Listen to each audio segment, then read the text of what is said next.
وہ زندگی میں بہرگام کامیاب رہے کہ جن پہ ابر کرم بن کے آ جناب رہے۔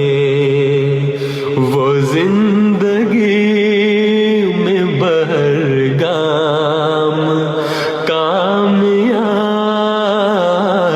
رہے کہ جن پہ ابر کرم بن کے آ جناب رہے۔ بہار دیتے ہر جا نقوش پا تیرے، بہار دیتے ہر جا نقوش پا تیرے، قدم قدم پہ تیری راہ میں گلاب رہے، قدم قدم پہ تیری راہ میں گلاب رہے۔ تمام عمر ہی مہکے تیری محبت میں، تمام عمر ہی مہکے تیری محبت میں، ہم عمر بھر اسی خوشبو سے فیضیاب رہے، ہم عمر بھر اسی خوشبو سے فیضیاب رہے۔ کڑی ہو دھوپ سفر کر بے اب لا پائی، کڑی ہو دھوپ سفر کر بے اب لا پائی، ادائے فرض ہے ہم تیرے ہم رکاب رہے، ادائے فرض ہے ہم تیرے ہم رکاب رہے۔ خدا کرے تیرا ہر پل ہو با کمال حیات، خدا کرے تیرا ہر پل ہو با کمال حیات، خدا کرے یہ دعائیں بھی مستجاب رہے، خدا کرے یہ دعائیں بھی مستجاب رہے۔ وہ زندگی میں بہرگام کامیاب رہے، یہ دعائیں بھی مستجاب رہے۔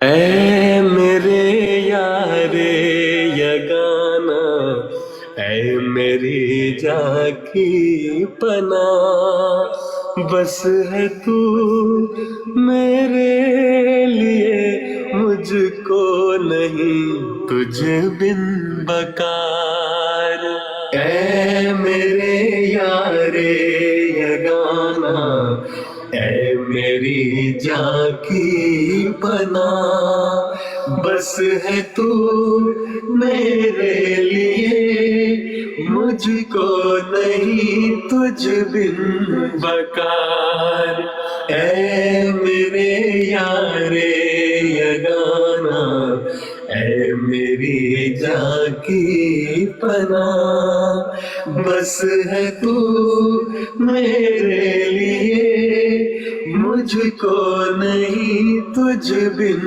بکار، بس ہے تو میرے لیے، مجھ کو نہیں تجھ بن بکار، اے فدا ہو تیری راہ میں میرا جسم و جان و دل، میں نہیں پاتا کہ تجھ سا کوئی کرتا ہو پیار، اے میرے یار یگانا، اے میری جاں کی پناہ، بس ہے تو میرے لیے، مجھ کو نہیں تجھ بن بکار، اے خدا تیرے لیے ہر ذرہ ہو میرا فدا، مجھ کو دکھلا دے بہار دی کہ میں ہوں اشک بار، اے میرے یار یگانا، اے میری جاں کی پناہ، بس ہے تو میرے لیے، مجھ کو نہیں تجھ بن بکار، اے میرے پیارے بتا تو کس طرح خوشنود ہو، نیک دن ہوگا وہی جب تجھ پہ ہوویں ہم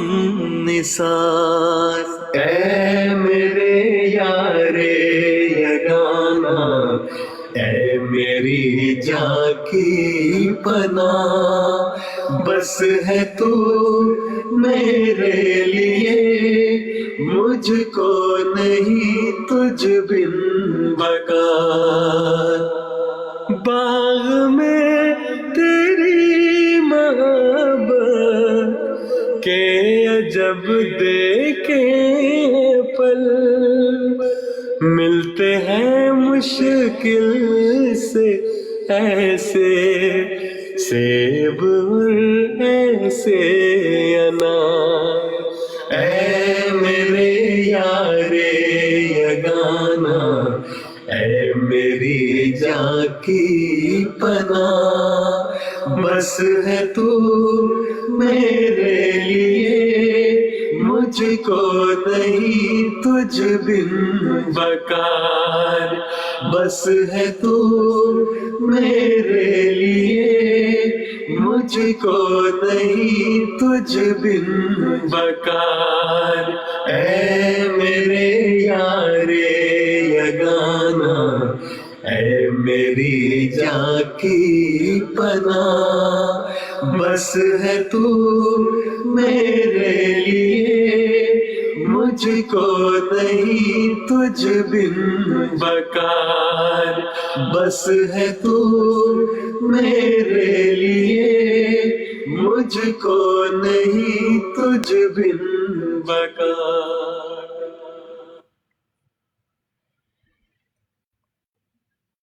اے میرے یار یگانا، اے میری جاں کی، اے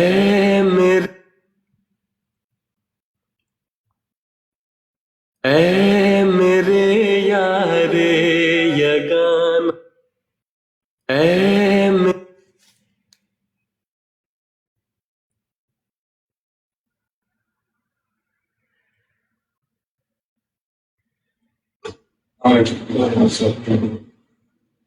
کہاں تک تلاوت ہو چکی ہے؟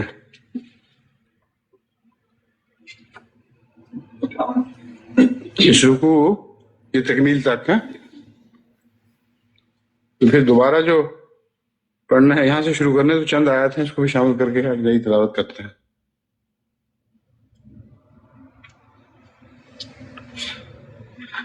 اعوذ باللہ من الشیطان الرجیم، بسم اللہ الرحمن الرحیم۔ وَلْيَحْكُمْ أَهْلُ الْإِنْجِيلِ بِمَا أَنزَلَ اللَّهُ فِيهِ وَمَن لَّمْ يَحْكُم بِمَا أَنزَلَ اللَّهُ فَأُولَٰئِكَ هُمُ الْفَاسِقُونَ۔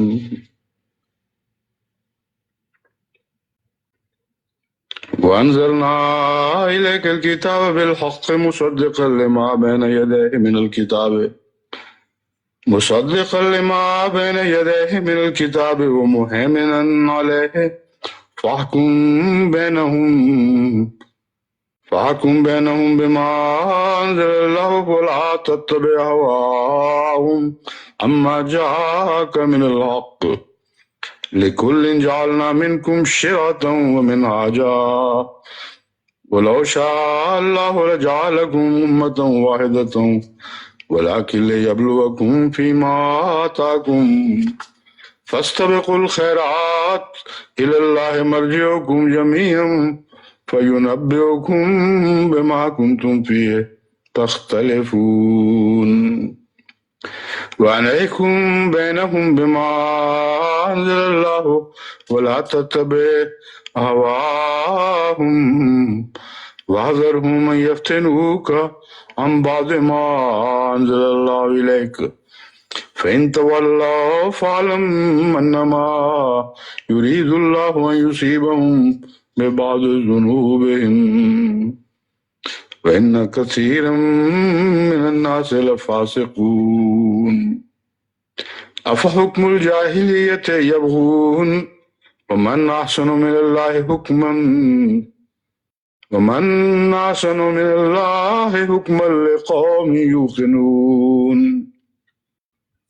يا أيها الذين آمنوا لا تتخذوا اليهود والنصارى أولياء بعضهم أولياء بعض ومن يتولهم منكم فإنه منهم إن الله لا يهدي القوم الظالمين فترى الذين في قلوبهم مرض يصارعون فيهم يقولون نخشى أن تصيبنا دائرة فعسى الله أن يأتي بالفتح أو أمر من عنده فيصبحوا على ما أسروا في أنفسهم نادمين ويقول الذين آمنوا وهؤلاء الذين أقسموا بالله جهد أيمانهم إنهم لمعكم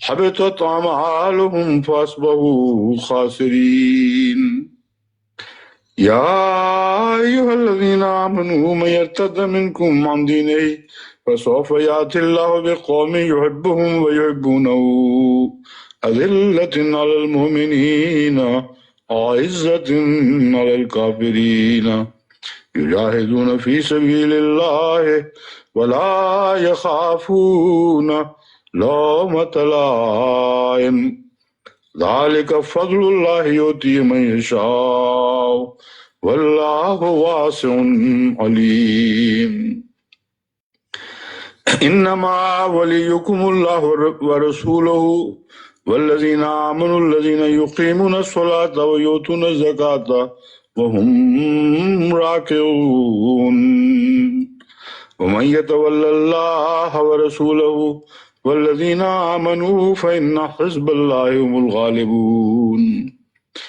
يا أيها الذين آمنوا لا تتخذوا الذين اتخذوا دينكم هزوا ولعبا من الذين أوتوا الكتاب من قبلكم والكفار أولياء واتقوا الله إن كنتم مؤمنين وإذا ناديتم إلى الصلاة اتخذوها هزوا ولعبا ذلك بأنهم قوم لا يعقلون قل يا أهل الكتاب هل تنقمون منا إلا أن آمنا بالله وما أنزل إلينا وما أنزل من قبل وأن أكثركم فاسقون قل هل أنبئكم بشر من ذلك مثوبة عند الله ومن لعنه الله وغضب عليه وجعل منهم القردة والخنازير وعبد الطاغوت أولئك شر مكانا وأضل عن سواء السبيل وإذ جاءوكم قالوا آمنا وقد دخلوا بالكفر وهم قد خرجوا به والله عالم بما كانوا يكتمون وترى كثيرا منهم يسارعون في الإثم والعدوان وأكلهم السحت لبئس ما كانوا يعملون لولا ينهاهم الربانيون والعباد عن قولهم الإثم وأكلهم السحت لبئس ما كانوا يصنعون وقالت اليهود يد الله مغلولة غلت أيديهم ولعنوا بما قالوا بل يداه مبسوطتان ينفق كيف يشاء وليزيدن كثيرا منهم ما أنزل إليك من ربك طغيانا وكفرا وألقينا بينهم العداوة والبغضاء إلى يوم القيامة كلما أوقدوا نارا للحرب أطفاها الله ويسعون في الأرض فسادا والله لا يحب المفسدين ولو أن أهل الكتاب آمنوا واتقوا لكفرنا عنهم سيئاتهم ولأدخلنهم جنات النعيم ولو أنهم أقاموا التوراة والإنجيل وما أنزل إليهم من ربهم لأكلوا من فوقهم ومن تحت أرجلهم منهم أمة مقتصدة فكثير منهم ساء ما يعملون.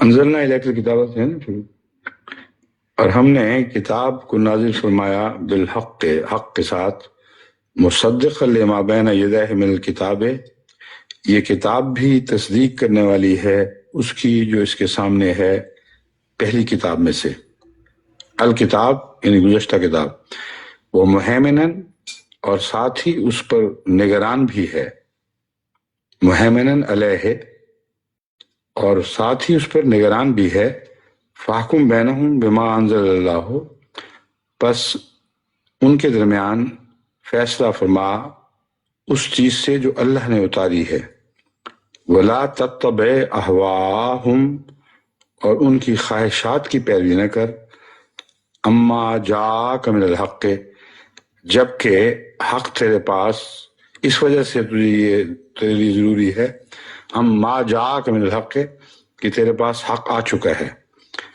لکل جعلنا منکم شرعۃ ومنہاجا، ان میں سے ہر ایک کے لیے ہم نے شرع بھی بنائی اور منہاج بھی، شرع بھی یہ رستے کو ہی کہتے ہیں اور منہاج بھی ایک کھلے رستے کو کہتے ہیں۔ شرع ایک اصطلاح بن چکی ہے شریعت کی، جس کا مطلب ہے کہ ایسی راہ جس میں قوانین ہوں اور شریعت کے احکامات موجود ہوں، لیکن اس کا اصل وہی رستہ ہے، صرف فرق یہ ہے کہ منہاج ایک عام کھلے رستے کو کہتے ہیں اور شرع در حقیقت اس رستے کو کہتے ہیں جو پانی تک پہنچانے والا ہو۔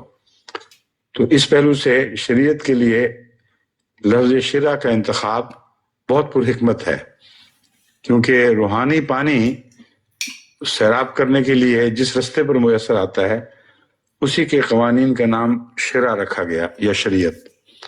دونوں کی جمع ایک ہی ہیں، ایک ہی مادہ ہے، لیکن استعمال میں تھوڑا سا فرق ہے، ایک رستے کے لیے جو پانی تک پہنچائے، ایک شریعت کے اظہار کے لیے۔ دوسرے شرع کا ایک اور معنی بھی ہے جو وہ بھی شریعت سے تعلق رکھتا ہے، وہ جو جنگلی آزاد گھوڑوں یا جانوروں کو پکڑنے کے لیے ایک رسی کا لوپ بناتے ہیں اور دوڑتے دوڑتے پھینک کر ان کو اس میں جکڑ لیتے ہیں اور پھر ان کی تعدیب کرتے ہیں، ان کو تربیت دیتے ہیں، اس رسی کو بھی شرع کہا جاتا ہے۔ تو شریعت کے ذریعے آزاد منش لوگ جن کو رہنے کا سلیقہ نہ آتا ہو ان کو پکڑا جاتا ہے اور پھر ان کی تربیت کر کے ان کو کچھ سے کچھ بنا دیا جاتا ہے۔ ہر لفظ جو قرآن کریم کا ہے اس کا انتخاب بہت پر حکمت ہے اور کسی پہلو سے بھی ضرورت سے خالی نہیں، اسی کی ضرورت تھی جس کا انتخاب کیا گیا ہے۔ وَلَوْ شَاءَ اللَّهُ لَجَعَلَكُمْ أُمَّةً وَاحِدَةً، اور اگر اللہ چاہتا تو تمہیں ایک ہی امت بنا دیتا یا بنا رہنے دیتا۔ اس کانٹیکسٹ میں ایک جیسے سب لوگ تھے، ایک ہی تھیلی کے چٹے بٹے تھے، اللہ چاہتا تو اسی طرح تمہیں پڑا رہنے دیتا، لیکن اس نے کیا چاہا، وَلَٰكِن لِيَبْلُوَكُمْ فِي مَا آتَاكُمْ فَاسْتَبِقُوا الْخَيْرَاتِ، لیکن اس نے آزمائش چاہی ہے تاکہ کھڑے کھوٹے کی تمیز ہو جائے، تاکہ ایک ہی تھیلی کے نہ رہیں بلکہ جو ستھرے اور صاف ہیں وہ نتھر کر الگ ہو جائیں۔ بس اس کا ایک ہی طریق ہے، اگر تم ممتاز ہونا چاہتے ہو فاستبقوا الخیرات، نیکیوں میں آگے بڑھو، الی اللہ مرجعکم جمیعا، لوٹ کر تو اللہ ہی کی طرف جانا ہے، الی اللہ مرجعکم جمیعا، تم سب کو اللہ کی طرف لوٹ کر جانا ہے، لیکن کچھ آزمائش پر پورا اتر کے لوٹیں گے، کچھ بغیر اس کے لوٹیں گے۔ اس لیے فرمایا فَيُنَبِّئُكُم بِمَا كُنتُمْ فِيهِ تَخْتَلِفُونَ، تمہارے اختلافات کا اصل فیصلہ تو مرنے کے بعد ہی ہو۔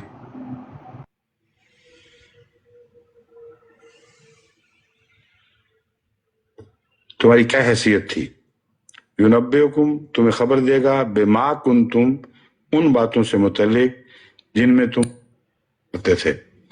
خبر دینے سے مراد فیصلہ کرنا کہ کون حق پر تھا، کون گمراہ تھا۔ یہاں انزلنا الیک الکتاب بالحق مصدقا لما بین یدیہ، یہاں بین یدیہ سے قرآن کریم کے اندر جو مصدقہ تعلیم ہے پہلی کتاب کی وہ مراد ہے۔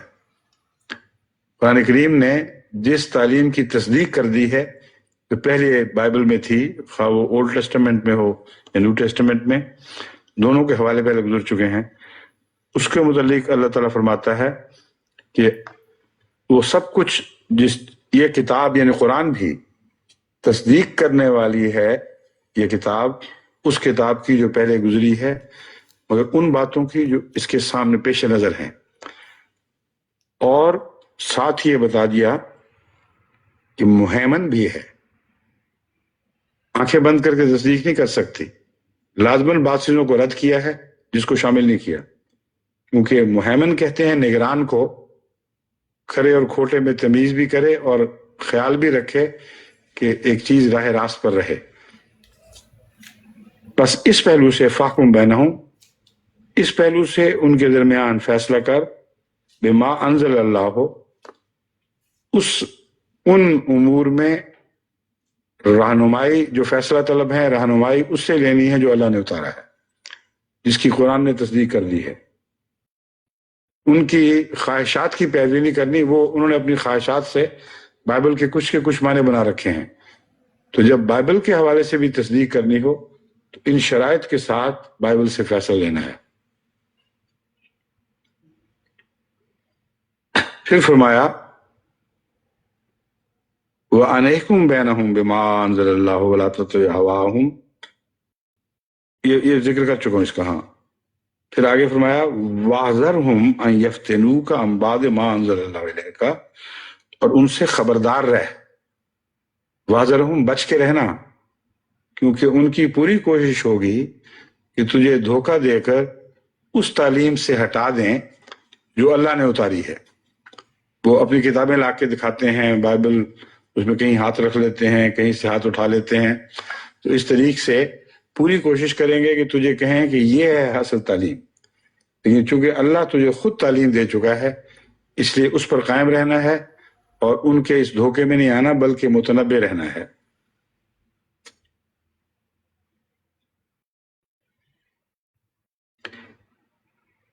واذرہم ان یفتنوک عن بعض ما انزل، انہوں نے فتنہ ڈالنا ہے، ضرور کوشش کرنی ہے۔ فإن تولوا فاعلم انما یرید اللہ ان یصیبہم ببعض ما ذنوبہم، بس اگر وہ تجھ سے پیٹھ پھیر کر چلے جائیں اور تیرے صحیح طریق سے اتفاق نہ کریں، یعنی اور انکار کرتے ہوئے بدتمیزی کے ساتھ واپس لوٹ جائیں، تو بغیر سزا کے نہیں رہیں گے۔ فعلم انما یرید اللہ ان یصیبہم ببعض ذنوبہم، کہ اللہ نے یہ ارادہ کیا ہے کہ ان کو ان کے بعض گناہوں کی سزا ضرور دے۔ بس عام حالات میں ان گناہوں کی ضروری فوری پکڑ نہیں تھی، یعنی فوری پکڑ ضروری نہیں تھی، لیکن جب رسول کے پاس چلے جائیں اور فیصلہ چاہتے ہوئے پھر بدتمیزی سے کام لیں اور اپنی منشا کو رسول کے اوپر ٹھونسنے کی کوشش کریں، یہ عمل ان کے گناہوں کی سزا میں جلدی پیدا کر دیتا ہے۔ تو اس کے بعد اللہ تعالیٰ فرماتا ہے کہ وہ گناہ جو پہلے چھوڑے بھی جا سکتے تھے اب نہیں چھوڑے جائیں گے، ان لوگوں کو ضرور ان کے بعض گناہوں کی سزا دی جائے گی۔ حالانکہ وَإِنَّ كَثِيرًا مِنَ النَّاسِ لَفَاسِقُونَ، اکثر لوگ تو فاسق ہی ہیں، مگر ہر ایک کو اللہ فوری دنیا میں سزائیں نہیں دیتا۔ ہاں جب کوئی خاص زائد وجہ پیدا ہو جاتی ہے، جن میں سے ایک یہ وجہ بیان کی گئی ہے، تو پھر اللہ تعالیٰ ان گناہوں کو جن سے اعراض فرما سکتا تھا اعراض نہیں فرماتا بلکہ پکڑتا ہے۔ افا حکم الجاہلیت یبغون، کیا وہ جاہلیت کے زمانے کا طرز فیصلہ چاہتے ہیں؟ حکم الجاہلیت، جہالت کے زمانے میں، جبکہ عرب جاہل تھے، اس زمانے میں جس طریقے فیصلے ہوا کرتے تھے، کیا وہ ویسا ہی طریقے فیصلہ چاہتے ہیں؟ حکمن سے مراد یہاں طریقے فیصلہ ہے۔ وَمَنْ أَحْسَنُ مِنَ اللَّهِ حُكْمًا لِقَوْمٍ يُوقِنُونَ، اور اللہ سے بہتر کون ہے جو ان کو فیصلے دے اور فیصلے کے طریق سمجھائے۔ اللہ سے بہتر کوئی نہ فیصلے کا طریق سمجھا سکتا ہے نہ فیصلہ دے سکتا ہے۔ یا ایھا الذین آمنوا لا تتخذوا اليہود والنصارى اولیاء، اے لوگو جو ایمان لائے ہو، یہود اور نصارہ کو دوست نہ بنایا کرو۔ بعضهم اولیاء بعض، جبکہ ان میں سے بعض دوسروں کے دوست ہیں۔ یہ مضمون جو ہے اس کو مزید کھول دیا گیا آگے۔ یہاں مراد یہ ہے کہ ایسے لوگ جن کی آپس میں ٹولے بنے ہوئے ہیں، ایک دوسرے کو سپورٹ کرتے ہیں، ایک دوسرے کے ساتھی ہیں، وہ تمہارے نہیں ہو سکیں گے۔ ایسے لوگوں کو تم دوست نہ بناؤ، نہ وہ تمہارے دوست بن سکیں گے۔ ہر قسم کے یہودی، ہر قسم کے نصرانی سے تعلق توڑنے کی تعلیم نہیں ہے، اور یہاں ایک اشارتاً یہ ذکر آ گیا بعضهم اولیاء بعض، دراصل ان میں سے بعض کے ساتھ گہرے دوستی کے مراسم رکھتے ہیں۔ ایسے لوگوں سے تعلق باندھو گے تو تمہارے تو نہیں بن سکیں گے، تمہیں نقصان ضرور پہنچا سکیں گے۔ اب تفصیل آگے آتی ہے۔ وَمَن يَتَوَلَّهُم مِّنكُمْ فَإِنَّهُم مِّنْهُمْ، جب ایسے لوگوں سے تم تعلق باندھو گے جن کے اندر آپس میں جتھے بنے ہوئے ہیں تعلقات کے، تو وہ تمہیں اپنا لیں گے، تم ان کو کھینچ کر باہر نہیں لا سکتے، تم انہی کے ہو رہو گے۔ ان اللہ لا یہدی القوم الظالمین، یقیناً اللہ تعالیٰ ظالموں کی قوم کو ہدایت نہیں دیتا۔ فَتَرَى الَّذِينَ فِي قُلُوبِهِم مَرَضٌ، پس تو دیکھے گا ان لوگوں کو جن کے دلوں میں مرض ہے، یُسَارِعُونَ فِیہِم، ان کی طرف جلدی کرتے ہیں. یہاں لفظاً یہ مراد نہیں ہے کہ تیزی سے ان کی طرف بڑھ رہے ہیں. یسارعون کا لفظی یا با محاورہ اردو ترجمہ ہوگا ان پر الٹے پڑتے ہیں. یعنی جہاں موقع ملے برداشت نہیں ہوتا ان کے ساتھ دوستی کرنا، ان سے تعلق، اسی میں فخر سمجھتے ہیں. اس لیے جہاں بھی موقع ملے وہ موقع دیں صحیح ان کو قریب آنے کا، تو الٹ پڑتے ہیں ان کے اوپر دوستی کی خاطر. یہ ہے جلدی کرنا. یقولون نخشى ان تصیبنا دائرہ، وہ کہتے ہیں ہم اس لیے کر رہے ہیں کہ بعض دفعہ طبی عوامل کے نتیجے میں مرور زمانہ سے انسان کو نقصان پہنچ جاتے ہیں، اور اس قسم کے دوست ہوں، دنیاوی دوست ہوں صحیح، تو وہ ایسے موقعوں پہ کام آ جاتے ہیں. تو ہم نے اپنے بچاؤ کی خاطر ان سے دوستی مجبوری ضروری سمجھی ہے. یہ بین ہی اسی طرح آج بھی ہو رہا ہے. یہاں بھی، پاکستان میں بھی، دنیا کے دوسرے ملکوں میں بھی بعض احمدی جو احمدیت سے ہٹ کر کناروں کی طرف چلتے ہیں، ان کے دوستی کے دائرے بدل جاتے ہیں. وہ احمدی جو احمدی دوستوں کے دائرے میں ہیں وہ باہر بھی تعلق رکھتے ہیں لیکن الٹتے اندر کی طرف ہیں. یہ وہ لوگ ہیں جو اندر بھی ایک سرسری سا تعلق رکھتے ہیں مگر الٹتے باہر کی طرف ہیں. اس لیے دن بدن کھسک کر کناروں تک جاتے ہیں، یہاں تک کہ انہی کے ہو رہتے ہیں، پھر واپسی نہیں ہوتی. تو یہ کوئی ایسا تاریخی واقعہ نہیں آپ سمجھیں کہ گزشتہ کسی اور زمانے میں ہوا تھا، اب نہیں ہوگا. ہو رہا ہے آج کل بھی بین ہی اسی طرح کہ گروہ ہمیں پاکستان میں بھی دکھائی دیتے ہیں. تو کہتے ہیں جی یہ تو دنیا داری کی خاطر مجبوری ہے، بلکہ آپ کو بھی فائدہ پہنچے گا ہماری وجہ سے. ان لوگوں سے ہمیں تعلق رکھنے دو، ان کی سیاست میں پڑھنے دو. جب برا وقت آئے گا پھر ہم ہی لوگ کام آئیں گے. جب برا وقت آتا ہے تو وہ خود بھی انہی کے ہو چکے ہوتے ہیں اور کام آنے کی بجائے ان سے نقصان پہنچتے ہیں. اور کبھی بھی یہ لوگ دین کے وفادار نہیں ہو سکتے، کیونکہ جیسا کہ اللہ نے فرمایا ہے یسارعون فیہم، ان کی طرف ان کا رجحان ہے تیزی سے جانے کا.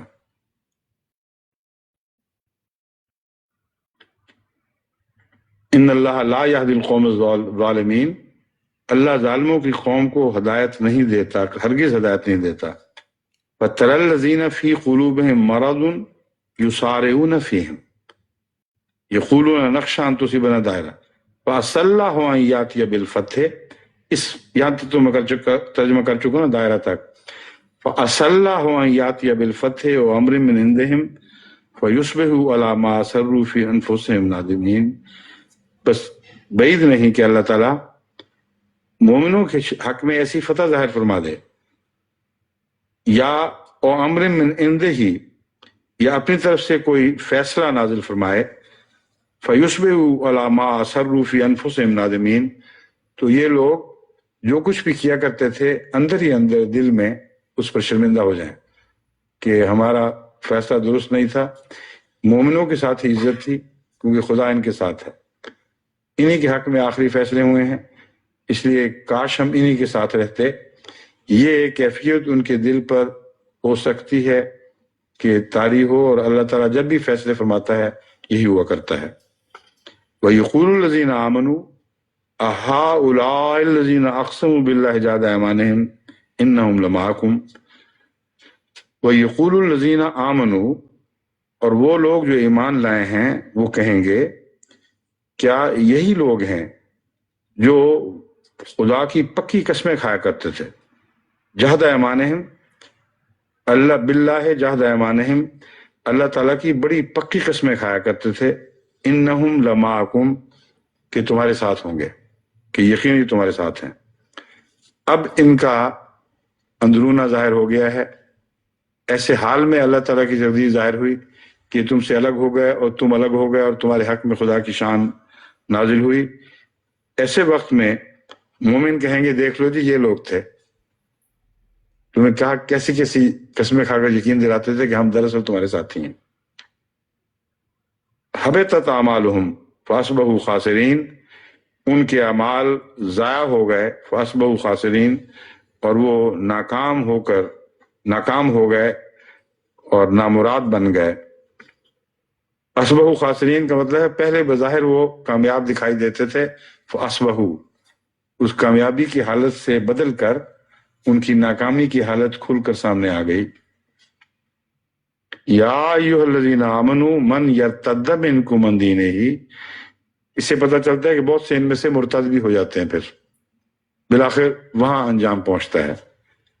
اے لوگو جو ایمان لائے ہو، تم میں سے جو بھی اپنے دین سے مرتد ہوگا، فَسَوْفَ یَأْتِ اللَّهُ بِقَوْمٍ، تو ضرور اللہ تعالیٰ ایک ایسی قوم لے آئے گا، یحبہم ویحبونہ، جو مومنوں سے محبت کریں گے اور مومن ان سے محبت کریں گے۔ ایک وہ لوگ تھے جو غیروں سے محبت کرتے تھے اور اللہ ان کو سمجھا رہا تھا، ان کے متعلق بتایا کہ وہ غیروں سے محبت کرنے والے غیروں ہی کے ہو رہیں گے، مگر اس کمی کو پورا کرنے کے لیے اللہ ایسے لوگ لائے گا جو پھر غیروں سے محبت نہیں کریں گے، تو تم سے محبت کریں گے اور تم ان سے محبت کرو گے اللہ کی اجازت کے ساتھ۔ ایسے محبت کے تعلق پر کوئی اعتراض نہیں ہے۔ جو نئی قومیں جماعت احمدیہ میں داخل ہو رہی ہیں، وہ کچھ معمولی سا جو پاکستان میں ارتداد پیش آیا تھا، اس کے نتیجے میں جو اللہ کے وعدے ہیں ان کو ہم ان میں پورا ہوتے دیکھ رہے ہیں، اور حیرت انگیز طور پر پاکستان میں بھی اور باہر بھی نئے آنے والے جماعت سے محبت کرتے ہیں اور جماعت ان سے محبت کرتی ہے۔ تو یہ کوئی ایسی پیشگوئی بات نہیں ہے جو ماضی میں رہ گئی ہو، یہ ایک جاری مضمون ہے جسے ہم اپنی آنکھوں سے دیکھ رہے ہیں۔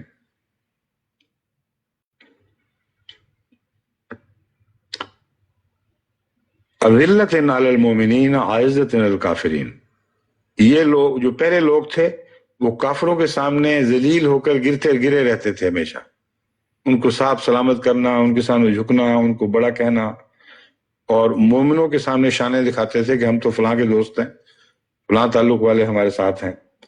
اب یہ جو آنے والے لوگ ہوں گے ان کے بدلے وہ الٹ جائیں گے، وہ کافر مومنوں کے حضور جھکے رہیں گے، ان کے ساتھ عاجزی سے پیش آئیں گے، اور کافروں کے مقابل پر وہ سخت ہوں گے، ان کا اثر قبول نہیں کریں گے۔ عزت علی الکافرین یجاہدون فی سبیل اللہ، اور پھر ایسے ہوں گے جو خدا کی راہ میں جہاد کرنے والے ہوں گے، ایک سوسائٹی کا بیکار حصہ نہیں ہوں گے۔ ولا یخافون لومۃ لائم، اور کسی ملامت کرنے والی کی ملامت کا خوف نہیں کریں گے۔ اب یہ مضمون دیکھ لیں، تمام وہی نفسیاتی الجھنوں والا مضمون ہے جو آہستہ آہستہ دین سے ہٹنے والوں کی کیفیت کو بیان کرتا ہے۔ اس کو الٹ دیں، ہر چیز اس کی الٹا دیں تو یہ نقشہ ابھرتا ہے۔ وہ لومت لائم سے ڈرا کرتے تھے، وہ غیروں کے تانوں سے ڈرتے تھے، وہ سمجھتے تھے کہ عزتیں ان کے پاس ہی ہیں، اور وہ ساری نفسیاتی کیفیات جو ان کی تھی اس کے نتیجے میں وہ مرتد ہو کر انہی کے ہو گئے۔ ان کے بدلے جو آئے ان میں ایک بھی وہ خرابی نہیں ہوگی جو ان لوگوں میں پائی جاتی تھی۔ ذالک فضل اللہ یؤتیہ من یشاء، یہ اللہ تعالیٰ کا فضل ہے، جسے چاہتا ہے عطا فرماتا ہے۔ واللہ واسع علیم، اور اللہ تعالیٰ بہت وسعتیں عطا فرمانے والا اور جاننے والا ہے۔ انما ولیکم اللہ ورسولہ والذین آمنوا، تمہارا حقیقی دوست یا سرپرست تو اللہ ہی ہے اور اس کا رسول، اور وہ لوگ جو ایمان لائے ہیں۔ یقیمون الصلاۃ، وہ عبادتوں کو نماز کو قائم کرتے ہیں اور زکوٰۃ کو دیتے ہیں، وہم راکعون، اور وہ خدا کے حضور جھکے رہتے ہیں۔ یہ مثبت علامتیں ہیں جو اس گروہ میں نہیں پائی جاتی جس کا پہلے ذکر تھا۔ وہ اپنی منفی علامتوں سے بھی پہچانے جاتے ہیں جن کا ذکر ہو گیا ہے، لیکن یہاں مثبت علامتیں بیان ہوئی ہیں جو ان میں نہیں پائی جاتی۔ ایسے لوگ جن میں یہ صفات ہوں وہ منافقانہ طور پر آپ سے سرسی تعلق نہیں رکھتے، وہ نمازیوں کا ہی ہوتا ہے۔ اصل میں خدا کے حضور جھکے رہنے والا غیر اللہ کے سامنے نہیں جھکتا۔ تو ان تمام منفی صفات کا برعکس مضمون یہاں بیان فرمایا۔ وہ لوگ کون ہیں تمہارے دوست؟ نماز کو قائم کرتے ہیں، زکوٰۃ کو دیتے ہیں، اس میں غریبوں کی خدمت اور چندے، خدا کے دین کی خاطر سب خرچ، یہ لفظ زکوٰۃ کے اندر آتا ہے، اصطلاحی زکوٰۃ مراد نہیں ہے۔ وہم راکعون، اور ہمیشہ ان کا تعلق تسلیم و رضا کا تعلق ہے، وہ جھکے رہتے ہیں، ان میں کوئی اکڑ فو نہیں ہوتی۔ وَمَن يَتَوَلَّ اللَّهَ وَرَسُولَهُ وَالَّذِينَ آمَنُوا فَإِنَّ حِزْبَ اللَّهِ هُمُ الْغَالِبُونَ، بس جو کوئی اللہ سے اور اس کے رسول سے اور ان لوگوں سے جو ایمان لائے تعلق قائم کر لے تو جان لو، یہ مفہوم ہے جو اس میں شامل ہے، وہ لفظوں میں نہیں، یعنی لفظاً تو یہ ظاہر تو نہیں فرمایا کہ جان لو، لیکن یہ معنی اس مضمون میں داخل ہے۔ ترجمہ یہ بنے گا تو جان لو کہ یقیناً اللہ کا گروہ ہی وہ گروہ ہے جو غالب آئیں گے، اللہ کے گروہ والے ہی ہیں جو غالب آئیں گے۔ یا ایھا الذین آمنوا، اے لوگو جو ایمان لائے ہو، لا تتخذوا الذین اتخذوا دینکم ہزوا ولعبا، کہ ان لوگوں کو، ابھی آئے گا اولیاء، آخر پر اولیاء آتا ہے جو اس کا مفعول ہے دراصل۔ اے لوگو جو ایمان لائے ہو، ان لوگوں کو جنہوں نے تمہارے دین میں ہنسی مذاق ٹھٹے سے کام لیا، وہ لعبا، اور اسے کھیل تماشا سمجھا، ان لوگوں کے مقابل پر جن کو کتاب دی، یا ان لوگوں میں سے جن کو کتاب دی گئی تم سے پہلے، یعنی اہل کتاب، والکفارہ، اور اسی طرح دوسرے انکار کرنے والے جتنے ہیں ان کو اولیاء نہ بناؤ۔ یعنی جب کہا جاتا ہے کہ دوست نہیں بنانا تو محض کفر یا محض اہل کتاب سے وابستگی اس کی وجہ نہیں ہے، بلکہ جن میں یہ صفات پائی جاتی ہوں کہ تمہارے دین کو حقارت سے دیکھتے ہوں، اس پہ مذاق اڑاتے ہوں اور سمجھتے ہوں کہ یہ لوگ پاگل ہیں، پتہ نہیں کیا بےہودہ حرکتیں کر رہے ہیں، ایسے لوگوں کو دوست نہیں بنانا۔ واتقوا اللہ ان کنتم مومنین، اللہ کا تقوی اختیار کرو اگر تم ایمان لانے والے ہو۔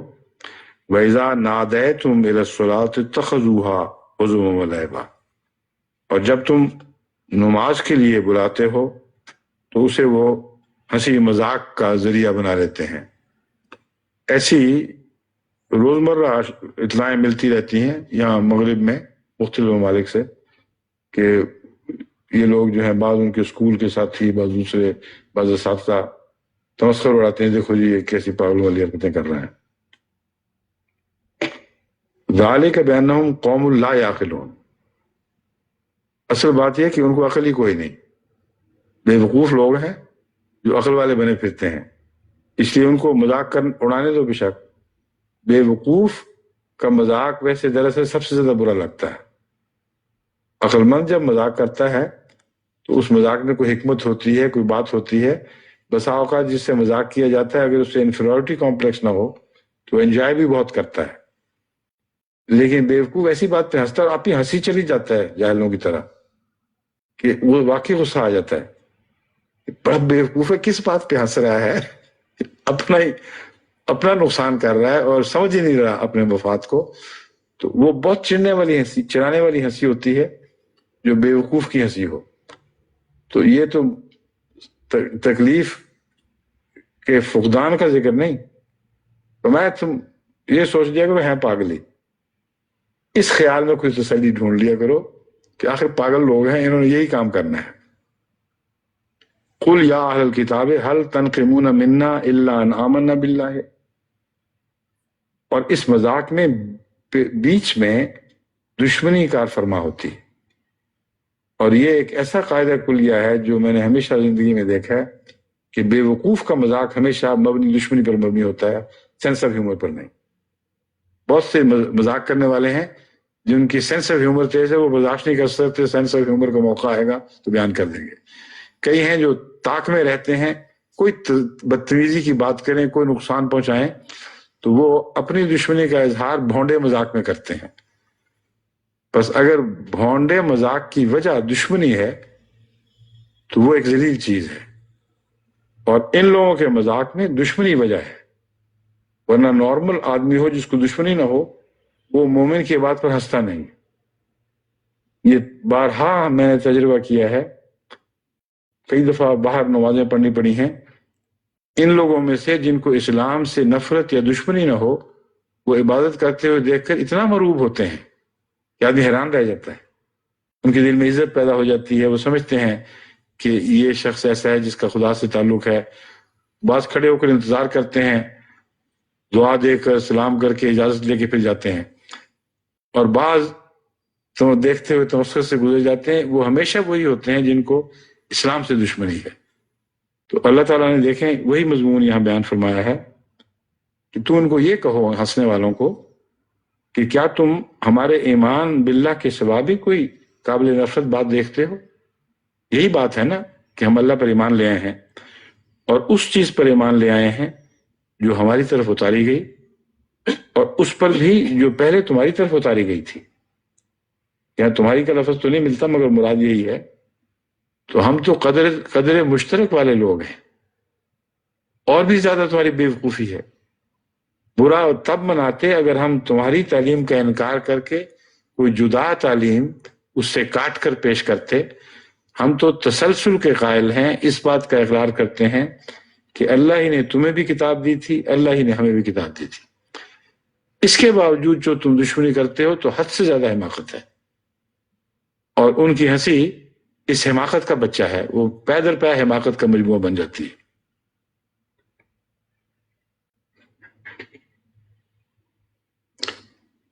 وَمَا أُنزِلَ مِن قَبْلُ وَأَنَّ أَكْثَرَكُمْ فَاسِقُونَ، اور کہہ دو ان کو کہ دراصل تم لوگ اکثر بد کردار لوگ ہو. یہ بات بھی ایک محرک بنتی ہے تمسخر اور چھوٹی باتیں کرنے میں. جو لوگ بد کردار لوگ ہوں وہی دشمنی میں بھی جلدی آگے بڑھتے ہیں، اور ان کی بد کرداری کا ایک یہ بھی اظہار ہوتا ہے بدتمیزی، دوسروں پر خام خاصی کرنا. تو نتیجہ یہ نکالا کہ بات یہ ہے کہ تم میں سے اکثر ہیں ہی بد کردار. قُلْ هَلْ أُنَبِّئُكُمْ بِشَرٍّ مِّن ذَلِكَ مُصِيبَةً عِندَ اللَّهِ، تو ان سے کہہ دے کہ کیا میں تمہیں خدا تعالیٰ کی طرف سے بدلے کے طور پر کوئی ایسی بات نہ بتاؤں جو تمہاری حرکت سے بہت زیادہ شر والی بات ہے، یعنی تمہارے حرکت کا نتیجہ. تم جس حرکت میں ملوث وہ شر ہے، لیکن اس شر سے جو شر پیدا ہونا ہے اور خدا کے نزدیک اس کے بدلے کے طور پر پیدا ہوگا، کیا میں تمہیں اس سے متنبع نہ کروں؟ تو یہاں جو بدلہ ہے اور مصوبہ، یہ اس کا تعلق ہے آپس میں.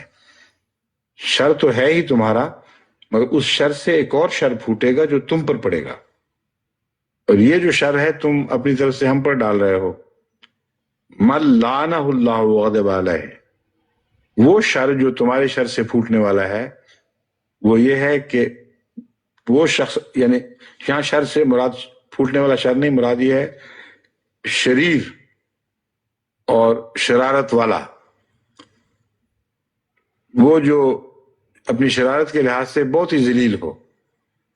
بعض دفعہ شر کا معنی شر ہوتا ہے، بعض دفعہ شریر کی جمع بھی شر ہوتی ہے. شر من تحت عدیم السماء میں وہاں شرارت نہیں بلکہ شریر مراد ہے، آسمان کے نیچے بدترین مخلوق.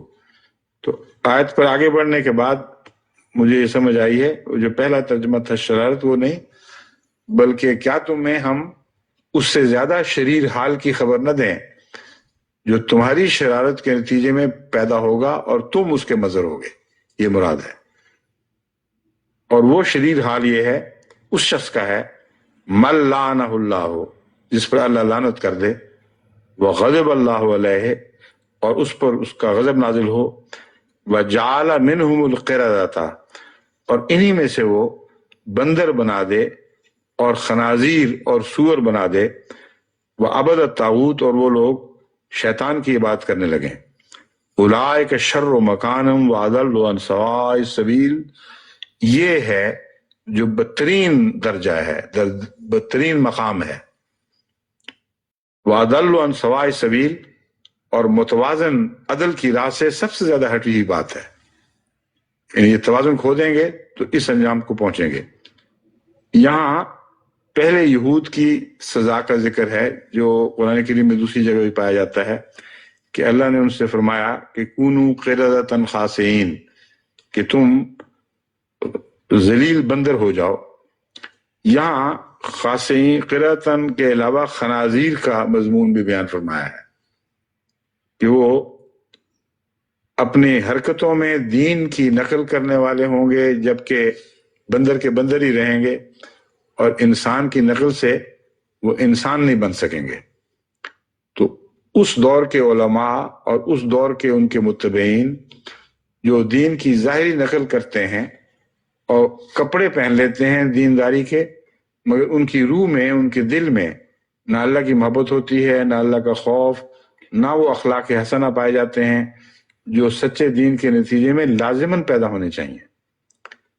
ان لوگوں کا حال جب بد سے بدتر ہوتا ہے جب یہ لوگ خدا والوں سے مذاق شروع کر دیتے ہیں، ان کی تحقیر کرتے ہیں، ان کو تکلیف پہنچانے کے درپے ہو جاتے ہیں، تب یہ آخری تقدیر خدا کی ظاہر ہوتی ہے ان لوگوں کے حق میں کہ وہ بندر ہو جائیں اور سور بن جائیں۔ سور کے اندر جو صفات ہیں نمایاں، وہ ایک تو اس کا چال چلن گندا، دوسرے سور خود اپنوں کو کھاتا ہے، اپنے مردار کو بھی سور کھا جاتا ہے۔ میں پہلے بھی بیان کر چکا ہوں، یہ خاص سور کی بات ہے جسے پیش نظر رکھنا چاہیے۔ عام طور پر سبزی خور جانور ہے، گوشت خور جانوروں میں اس کا شمار نہیں ہے، اور گوشت خور جانور جو ہیں وہ ان میں شیر، چیتے، بھیڑیے ہیں۔ شیر، چیتے اور بھیڑیوں کا جب کوئی مرتا ہے تو اس کو نہیں کھاتے۔ سور جو گوشت خور نہیں ہے اور سبزی خور ہے، جب سور کا بچہ مر جائے تو اس کو کھا جاتے ہیں۔ تو یہ جو خبیث صفت ہے خاص، یہ اتنی نمایاں ہے اس جانور میں کہ اگر ہم یہ کہیں کہ اللہ نے اسی صفت کے خلاف احتجاج پیدا کرنے کی خاطر ہمارے دلوں میں سور کا گوشت حرام کیا ہے تو بڑی معقول وجہ ہے۔ اس کا مجھے اس طرح علم ہوا کہ ہمارے ہاں وہاں احمد نگر میں پاس جو زمینیں تھی میری، ان میں جایا کرتا تھا میں روزانہ صبح شام، تو سور کی بعض صفات سامنے آئیں۔ ہم نے آج ہل چلایا، گندم بوئی، سہاگا کرا، دوسرے دن سور ہل چلا دیتا تھا، اور باقاعدہ پھل اس کا ہوتا ہے آگے، اس کو پھل کہتے ہیں، اس سے باقاعدہ ہل چلاتا ہے، جو ابھی کونپلیں پھوٹی ہوئی تھی ساری اجاڑ دیتا ہے کم وقت ہمارا، اور استعمال کم کرتا ہے، نقصان زیادہ پہنچاتا ہے۔ اور باغ اجاڑنے ہوں، فصلیں اجاڑنی ہوں تو سور سے بڑھ کر اجاڑنے والا اور کوئی نہیں۔ یہ جب ہر حرکت دیکھی تو میں نے ایکسپرٹ سے رائے معلوم کی کہ اب اس کا کیا کرنا چاہیے، کیونکہ ویسے سور کو مارنا بڑا مشکل کام ہے، اور ویسے بھی ایک مکروہ سی چیز ہے کہ آدمی سور مارنا ہی شروع کر دے، وہ تو حضرت عیسیٰ علیہ السلام ہی کریں گے جب آئیں گے تو، یعنی ان کے نزدیک۔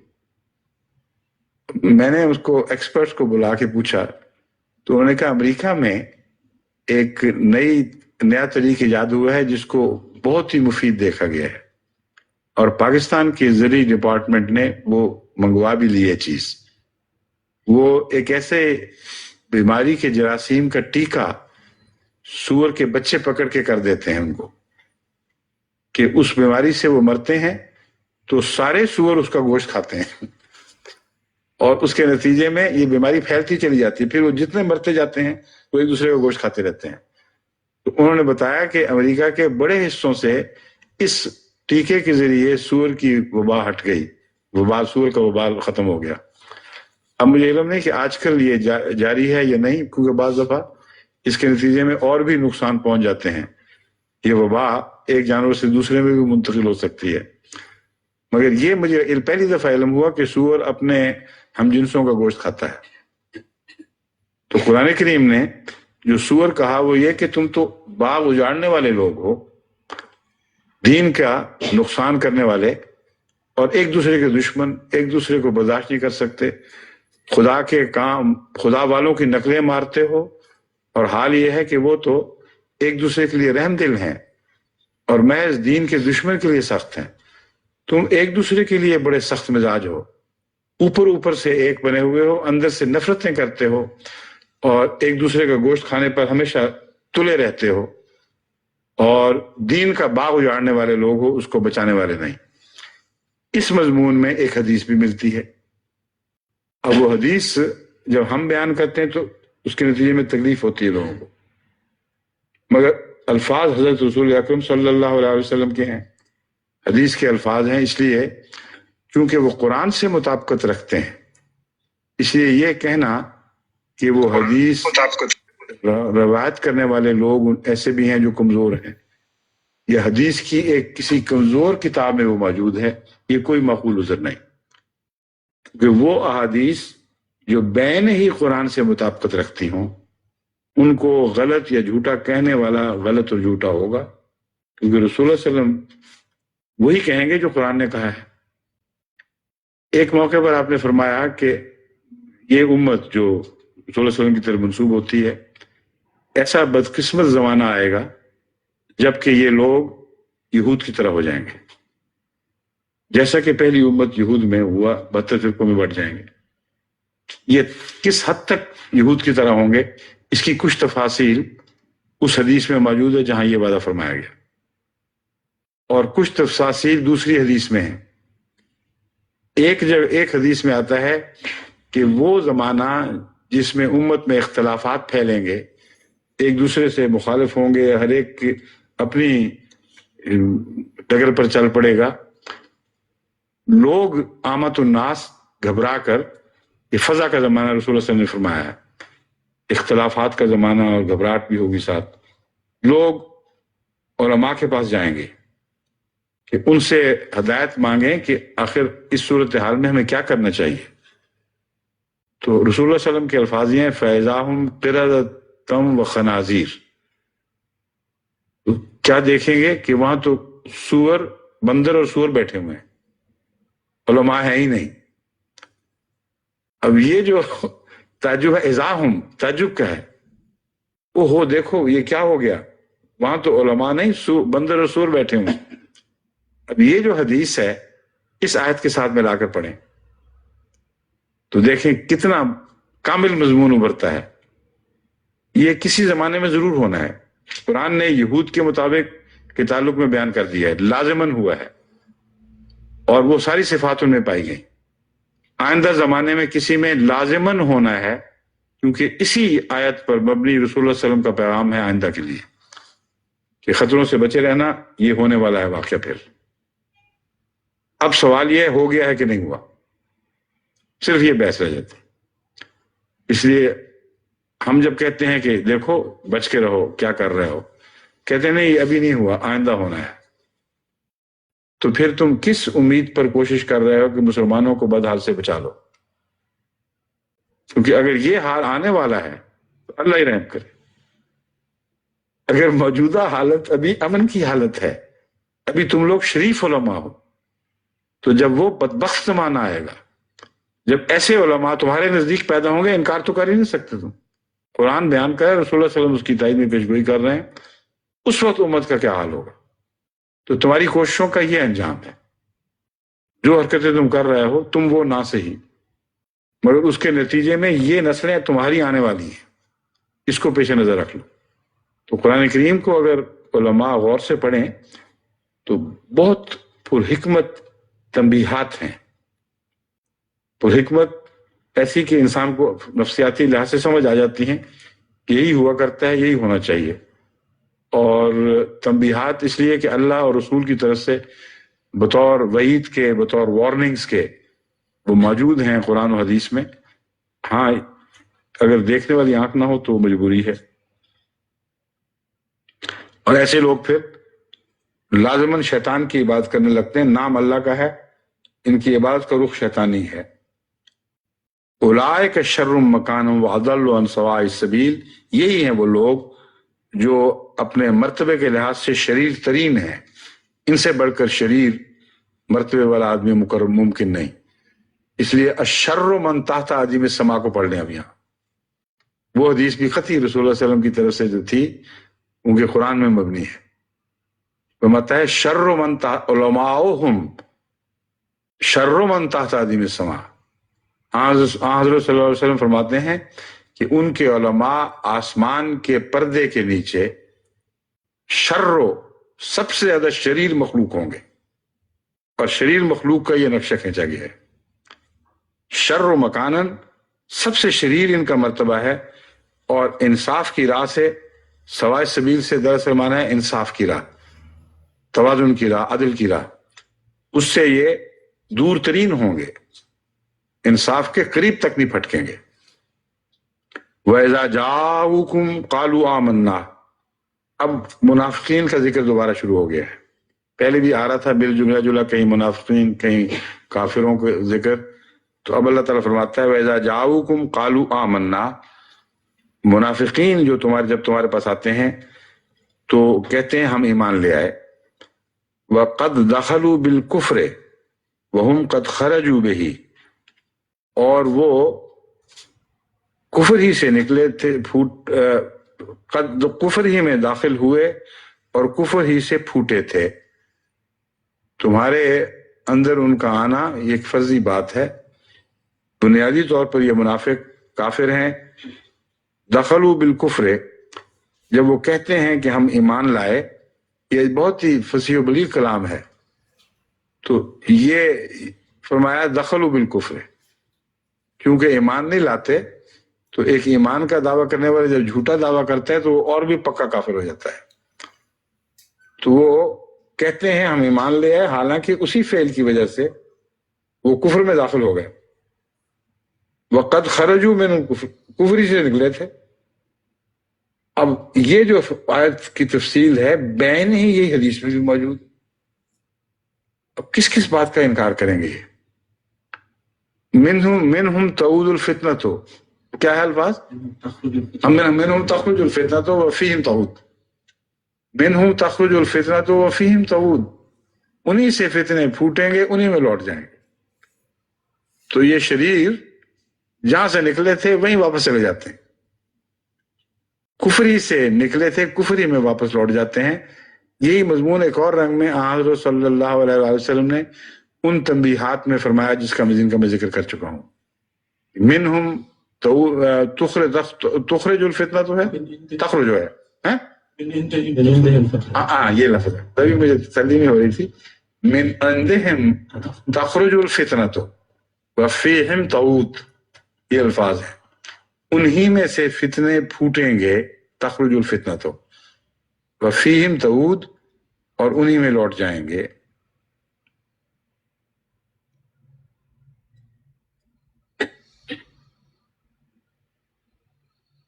اچھا آگے ہے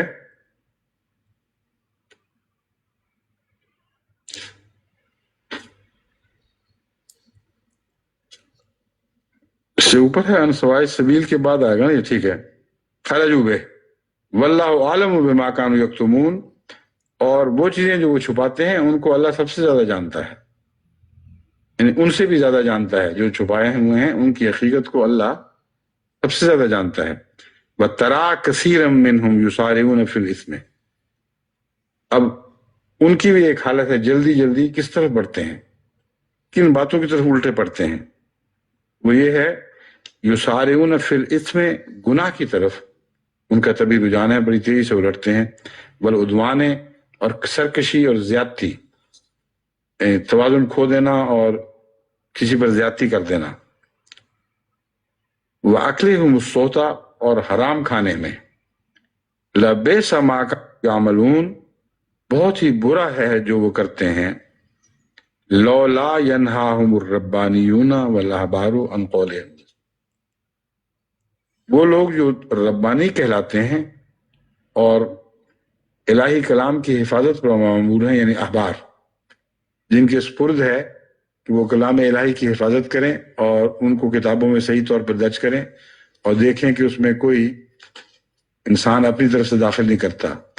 یہ ایک خاص طبقہ تھا یہود کا جو احبار کہلاتا تھا، ان کی خصوصیت سے ذمہ داری تھی، اسپیشلائز جاب جس کو کہتے ہیں، ان کا یہی تھا۔ تو اللہ تعالیٰ فرماتا ہے کہ جو اللہ والے لوگ ہیں اور جو تورات کی حفاظت پر مامور ہیں، وہ کیوں ان لوگوں کو ان کے گناہ والی گناہ گار باتوں اور حرام خوری سے روکتے نہیں؟ لبئس ما کانوا یصنعون، بہت ہی برا ہے جو وہ کرتے ہیں۔ وقالت الیہود ید اللہ مغلولہ، اور یہود کہتے ہیں، قالت کا لفظی ترجمہ تو یہ ہے یہود نے کہا، مگر قرآن کریم میں ماضی اور مستقبل اس طرح محاورہ انداز میں بیان ہوئے ہیں کہ خود بخود پتہ چل جاتا ہے یہ ماضی کی بات نہیں بلکہ استمرار ہے۔ قالت الیہود، اور یہود کہتے ہیں، ید اللہ مغلولہ، یعنی شروع کیا تھا کہنا کسی زمانے میں، اب تک کہہ رہے ہیں، یہ معنی بنے گا۔ اللہ کے ہاتھ بند ہو گئے ہیں، بند کر دیے گئے ہیں، یعنی باندھ دیے گئے ہیں۔ مغلولہ بند چیز کو کہتے ہیں، اور گویا خدا کے ہاتھ مفلوج ہو گئے ہیں، ان میں کوئی طاقت نہیں رہی۔ غلت ایدیہم، خود انہی کے ہاتھ باندھے گئے ہیں یا بند کر دیے گئے ہیں لفظاً۔ وَلُعِنُوا بِمَا قَالُوا، لفظ سے مراد ہے لفظی ترجمہ ہوگا بند کر دیے گئے ہیں، لیکن ہاتھوں کے لیے ہاتھوں کو الگ تو نہیں کسی کمرے میں بند کیا جاتا، جب ہاتھوں کے لیے آتا ہے بند کر دیے گئے تو مراد ہے وہ باندھ دیے گئے ہیں۔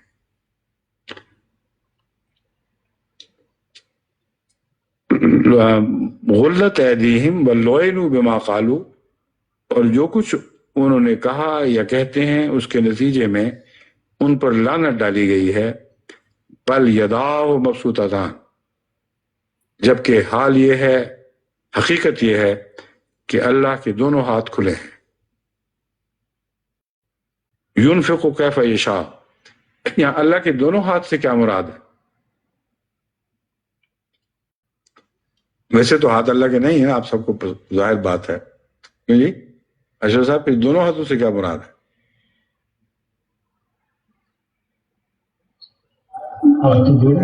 ہاتھ تو وہی ہوتے ہیں نا، اچھا، تو اس لیے جزاک اللہ۔ اور کوئی آپ عطا کرنے کے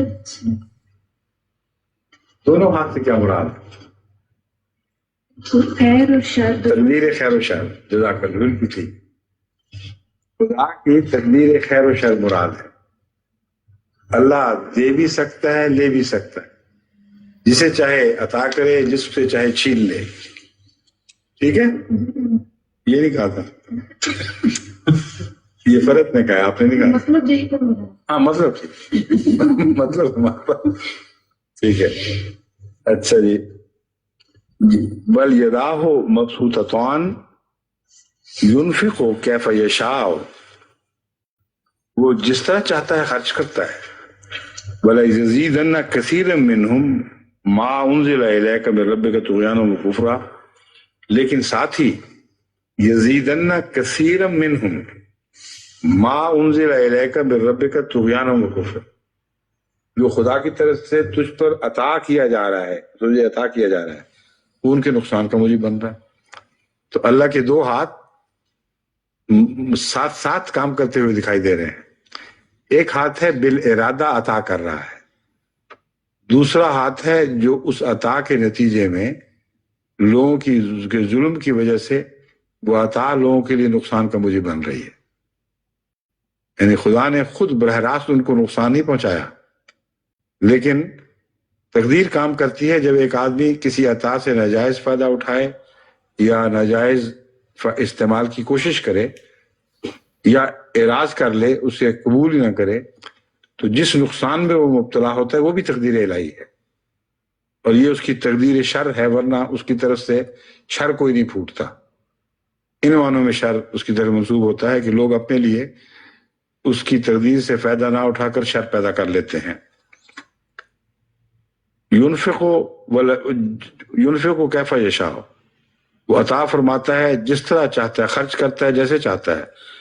وَلَيَزِيدَنَّ كَثِيرًا مِّنْهُمْ، لیکن ان میں سے اکثر ضرور بڑھ جائیں گے اس چیز کے نتیجے میں جو انزل الیک، جو تجھ پر اتاری گئی، من ربک، تیرے رب کی طرف سے۔ کس میں بڑھ جائیں گے؟ طغیانا و کفرا، سرکشی میں، بغاوت میں اور انکار میں۔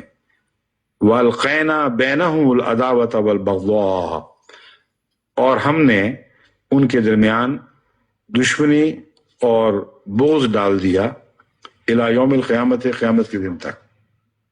اب یہاں بھی ہم نے ڈال دیا سے مراد نہیں ہے کہ بے وجہ باہر سے اللہ کے ایک ہاتھ نے دشمنی ڈالی، اللہ کی تقدیر شر سے مراد یہ ہے کہ جو شخص بھی برا ہونا چاہے اس کو برا ہونے دیتا ہے، اور چونکہ ان کی یہ حرکتیں بغض پر منتج ہونی لازمن تھی، اس لیے اللہ تعالیٰ نے قیامت تک کے لیے ان کے لیے یہی تقدیر مقرر فرما دی کہ وہ آپس میں ایک دوسرے کا بغض کرتے رہیں گے، ایک دوسرے سے پٹے رہیں گے، اور انکار میں لیکن جب بغض اور عداوت ہے تو دو الگ الگ اس کے معنی ہیں، ان کو پیش نظر رکھنا چاہیے۔ آپس میں جو عداوت ہے، ایک معنی یہ بنتا ہے القینا بینہم العداوۃ، والبغضاء کا ایک معنی یہ بنتا ہے ان کو آپس میں عداوت، آپس میں بغض میں بڑھا دیا۔ دوسرا ہے ان کے درمیان نیکی کے خلاف جو دشمنی ہے، ان کے درمیان جو نیک لوگوں سے بغض ہے، اس میں بھی وہ اسی وجہ سے بڑھ گئے کہ اللہ تعالیٰ نے جس پر چاہا جیسی تعلیم اتاری، یعنی رسول اللہ علیہ وسلم کو کامل تعلیم دی ہے، تو اس کے دو نتیجے بیک وقت ظاہر ہوتے ہیں۔ ایک، وہ خود آپس میں مزید پھٹتے چلے جاتے ہیں اور بغض ان کا کم نہیں ہوتا، بڑھتا ہے۔ دوسرا، ان کا اجتماعی بغض محمد رسول اللہ صلی اللہ علیہ وسلم اور الہی تعلیم کے خلاف بڑھ جاتا ہے، اور ان کی دشمنی پہلے سے زیادہ شدید ہو جاتی ہے۔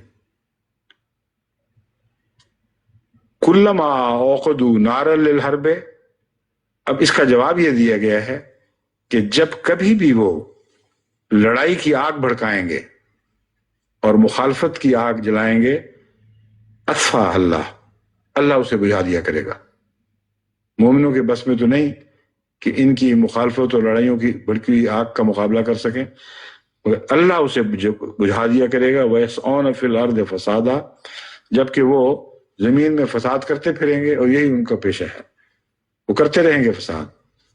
لیکن مومنوں کے لیے جب بھی آگ بھڑکائی جائے گی، اسے تقدیر الہی بجھا دیا کرے گی۔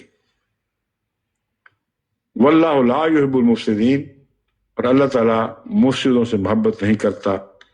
وَلَوْ أَنَّ أَهْلَ الْكِتَابِ، لیکن اب وقت ہو گیا ہے، اسی آیت پہ ختم کرتے ہیں، نوٹ کر لیں۔ اس کے بعد تلاوت والے کتنے رکوع رہ گئے ہیں؟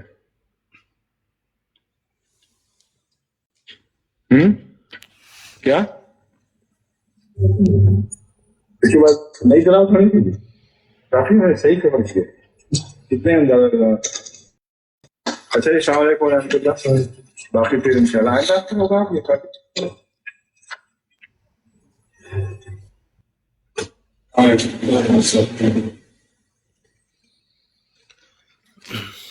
جی اچھا جی، نیکسٹ پروگرام۔ جی السلام علیکم ورحمۃ اللہ وبرکاتہ۔ اچھا بہنیں، اب پروگرام اپنی طرف سے کر لیں، بھائی نیچے آ جائیں، بعد میں ہم پروگرام کرتے ہیں۔ جی بسم اللہ کریں۔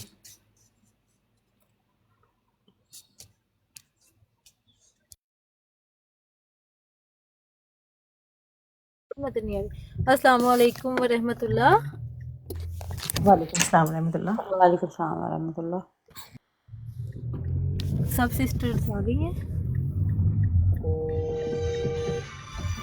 ایک تک گنجی ہاں جی الحمدللہ ٹھیک ٹھاک، آپ سناؤ؟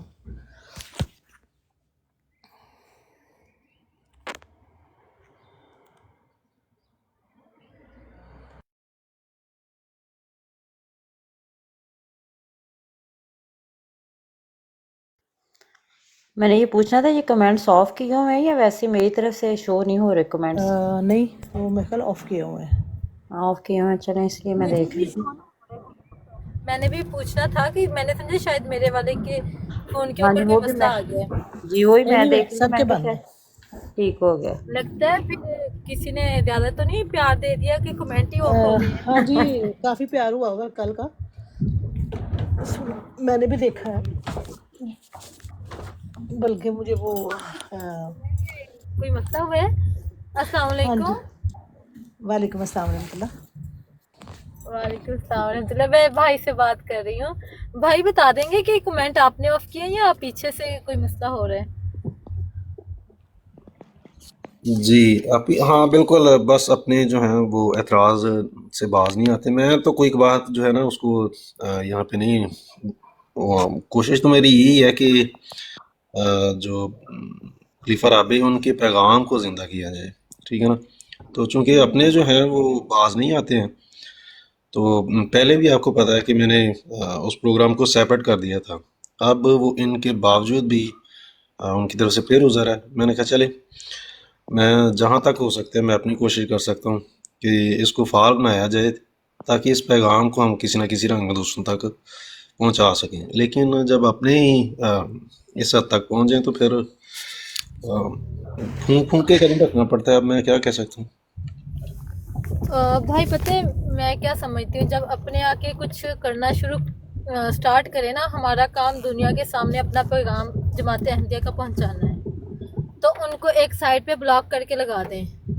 میں نے تو کل بھی پرسوں بھی کچھ اس طرح کا ہوا تھا ہمارے ساتھ بھی، تو میں ڈائریکٹ کہہ رہی ہوں کہ میں نے تو بلاک کر دیا تھا، کیونکہ ہم جو لیڈیز بھی ہیں یا ہمارے کوئی بہن بھائی، ہم میں سے بھی کوئی اگر آ کے یہ ایسی کوئی غلط بات کرتا ہے یا آ کے لڑائیاں کرنی شروع کرتا ہے تو آپ پلیز میوٹ کر دیں یا ایک سائڈ پہ بلاک کر دیں. یہ بالکل جماعت کے اصولوں کے بھی خلاف بات ہے.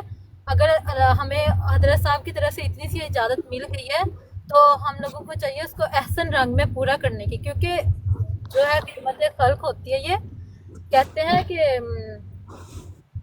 مجھے شعر نہیں یاد آیا، فضل الہی جانو، یہ کون سا وہ شعر، یہ شعر کیا ہے؟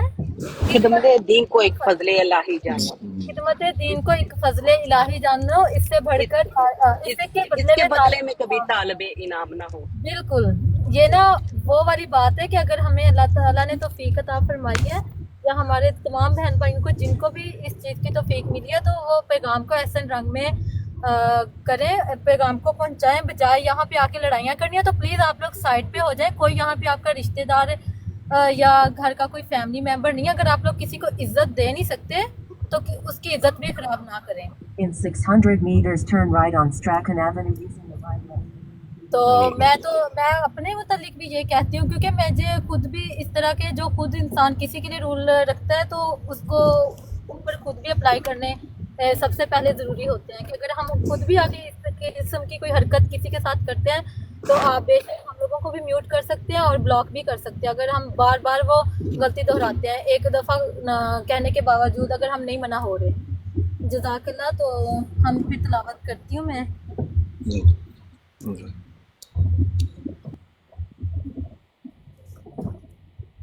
میں آخر سے کروں، ایکچولی میں آج کل روڈ کے اوپر ہوتی ہوں تو پھر میں آخر سے ہی کروں گی اور بغیر ترجمے. اگر کوئی ہماری سسٹر سورہ فاتحہ سورہ النصر کا ترجمہ نکال لیں تب تک.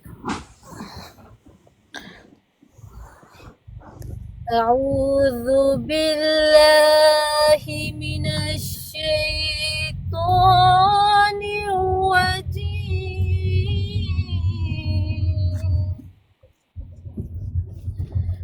بسم اللہ الرحمن الرحیم.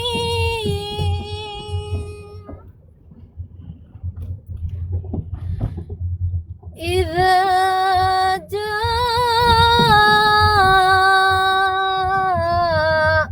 نصر اللہ والفتح وَرَأَيْتَ النَّاسَ يَدْخُلُونَ فِي دِينِ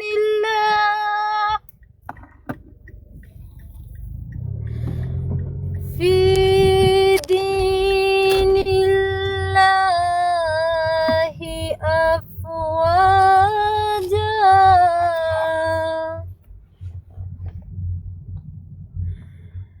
فَسَبِّحْ بِحَمْدِ رَبِّكَ وَاسْتَغْفِرْهُ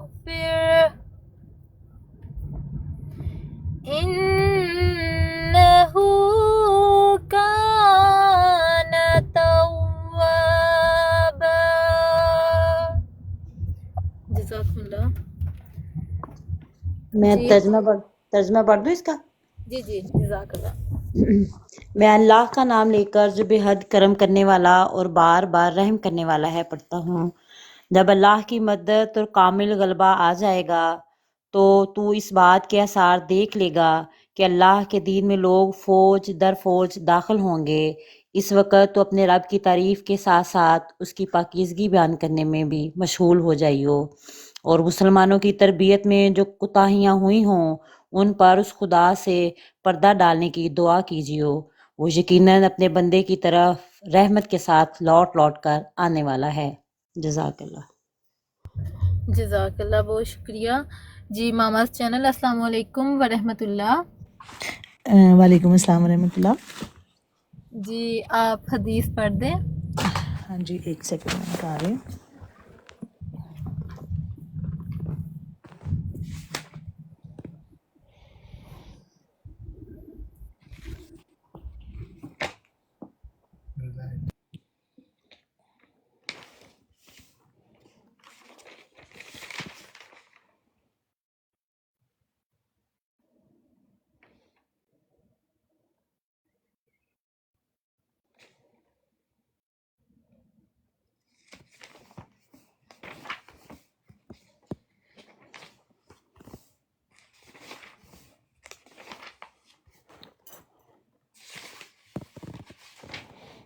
میں نے وہ پہلے ترجمان نکال کے بیٹھ گئی تھی، میں نے سنی نہیں ان کی بات کہ انہوں نے نکال لیا. میں نے وہ سائڈ پہ رکھ دی تھی. اب میں ایک سیکنڈ بس.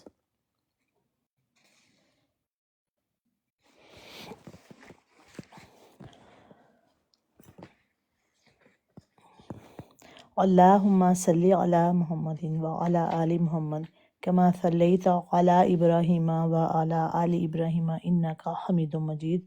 اللہم بارک علی محمد وعلی آل محمد کما بارکت علی ابراہیم وعلی آل ابراہیم انک حمید مجید. ذکر الہی، دعا اور ان کی اہمیت. حضرت ابو ہریرہ رضی اللہ تعالیٰ عنہ بیان کرتے ہیں کہ حضرت صلی اللہ علیہ وآلہ وسلم نے فرمایا، اللہ تعالیٰ کے کچھ بزرگ فرشتے گھومتے رہتے ہیں اور انہیں ذکر کی مجالس کی تلاش رہتی ہے. جب وہ کوئی ایسی مجلس پاتے ہیں جس میں اللہ تعالیٰ کا ذکر ہو رہا ہو تو وہاں بیٹھ جاتے ہیں اور پروں سے اس کو ڈھانپ لیتے ہیں. ساری فضا ان کے اس سایہ برکت سے معمور ہو جاتی ہے. جب لوگ اس مجلس سے اٹھ جاتے ہیں تو وہ بھی آسمان کی طرف چڑھ جاتے ہیں. وہاں اللہ تعالیٰ ان سے پوچھتا ہے، حالانکہ وہ سب کچھ جانتا ہے، کہاں سے آئے ہو؟ تو وہ جواب دیتے ہیں، ہم تیرے بندوں کے پاس سے آئے ہیں جو تیری تسبیح کر رہے تھے، تیری بڑائی بیان کر رہے تھے، تیری عبادت میں مصروف تھے اور تیری حمد میں رطب اللسان تھے اور تجھ سے دعائیں مانگ رہے تھے. اس پر اللہ تعالیٰ فرماتا ہے کہ وہ مجھ سے کیا مانگتے ہیں؟ اس پر فرشتے عرض کرتے ہیں کہ وہ تجھ سے تیری جنت مانگتے ہیں. اللہ تعالیٰ اس پر کہتا ہے، کیا انہوں نے میری جنت دیکھی ہے؟ فرشتے کہتے ہیں، اے میرے رب، انہوں نے تیری جنت دیکھی تو نہیں. اللہ تعالیٰ کہتا ہے، ان کی کیا کیفیت ہوگی اگر وہ میری جنت کو دیکھ لیں. پھر فرشتے کہتے ہیں، وہ تیری پناہ چاہتے ہیں. اللہ تعالیٰ اس پر کہتا ہے، وہ کس چیز سے میری پناہ چاہتے ہیں؟ فرشتے اس پر کہتے ہیں، تیری آگ سے وہ پناہ چاہتے ہیں. اللہ تعالیٰ کہتا ہے، کیا انہوں نے میری آگ دیکھی ہے؟ فرشتے کہتے ہیں، دیکھی تو نہیں. اللہ تعالیٰ فرماتا ہے، ان کا کیا حال ہوتا اگر وہ میری آگ کو دیکھ لیں. پھر فرشتے کہتے ہیں، وہ تیری بخشش طلب کرتے ہیں.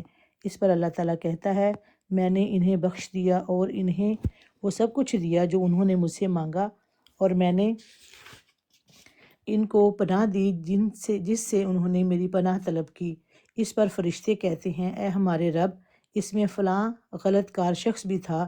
وہ وہاں سے گزرا اور اس کو ذکر کرتے ہوئے دیکھ کر تماش بین کے طور پر اس میں بیٹھ گیا. اس پر اللہ تعالیٰ فرماتا ہے، میں نے اس کو بھی بخش دیا، کیونکہ یہ ایسے لوگ ہیں ان کے پاس بیٹھنے والا بھی محروم اور بدبخت نہیں رہتا. اللہم صلی علی محمد وبارک وسلم انک حمید مجید.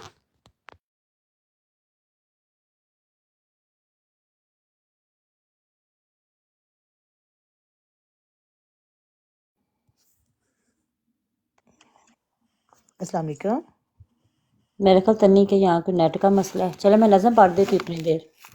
سن رہی ہیں اچھا، آپ؟ ہاں جی آ جائیں آپ. میری آواز نہیں آ رہی تھی؟ نہیں میوٹ نہیں. لگا ہوا تھا آپ کا. ہاں جی نہیں آ اچھا رہی. ٹھیک ہے، میں نا بول رہی تھی تو میں کہہ رہی تھی کہ آپ کا شکریہ کہ آپ نے باجی نے وہ پڑھی ہے حدیث. مجھے تو بھائی نے بتایا تو مجھے تو تھوڑا سا نا غصہ آ گیا تھا، تو اس کے لیے معذرت کرتی ہوں لیکن آپ نے درود شریف پڑھی ہے تو پھر اس سے انسان کو کافی فرق پڑ جاتا ہے، کیونکہ جب دینی محفل ہو تو اس کے لیے ایسے کام ہوں آف کورس اس کے لیے کسی کو بھی کچھ اچھا نہیں لگتا، اور اسپیشل جو جماعتی کام ہوں. جی لائف ان پردیس آپ جی پڑھتے نظر. جی ٹھیک ہے. ہمارا خلافت پہ ایمان ہے، ہمارا خلافت پہ ایمان ہے، یہ ملت کی تنظیم کی جان ہے، اسی سے ہر ایک مشکل آسان ہے، گریزاں ہے اس سے جو نادان ہے، رہیں گے خلافت سے وابستہ ہم، جماعت کا قائم ہے اس سے بھرم، ہمارا خلافت پہ ایمان ہے، یہ ملت کی تنظیم کی جان ہے، نہ ہوگا کبھی اپنا اخلاص کم، بڑھے گا اسی سے ہمارا قدم، خلافت کا جب تک رہے گا قیام، نہ کمزور ہوگا ہمارا نظام، ہمارا خلافت پہ ایمان ہے، یہ ملت کی تنظیم کی جان ہے، خلافت کا جس کو نہیں احترام، زمانے میں ہوگا نہ وہ شاد کام، تمنائیں اس سے ہیں اپنی جوان، ہے آسان اس سے ہر ایک امتحان، ہمارا خلافت پہ ایمان ہے، یہ ملت کی تنظیم کی جان ہے، خلافت سے زندہ دلوں میں خدا، خلافت غریبوں کا ہے آسرا، نہ کیوں جان و دل ہوں اسی پر فدا، اسی کے ہے دم سے ہماری بقا،